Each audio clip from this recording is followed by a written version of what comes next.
এই কোরআন শরীফ আমাদের ঘরে থাকে কাপড় দিয়ে পেঁচানো, থাকে না? কথা না বললে বুঝি কি থাকে। সেই কাপড়টা যদি পড়ে যায় কোথাও আর যদি পা লাগে, তাহলে আমাদের মধ্যে একটা অপরাধ বোধের সৃষ্টি হয় কিনা, মনে হয় যেন একটা গুনাহ করে ফেলেছি, তাড়াতাড়ি উঠাইয়া চুমা খাই, বুকে লাগাই।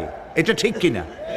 যদিও এটা এরকম বলা হয় না যেরকম করা লাগবে, কিন্তু আমরা করি, আদবের কারণেই করি, ঠিক না?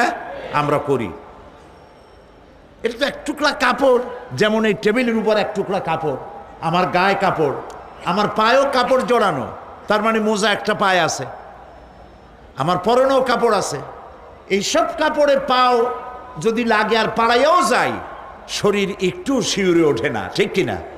কিন্তু ওই কাপড় টুকরা যেটি কোরআনের সাথে জড়ানো ছিল, পা লাগলে শিউরে উঠি আর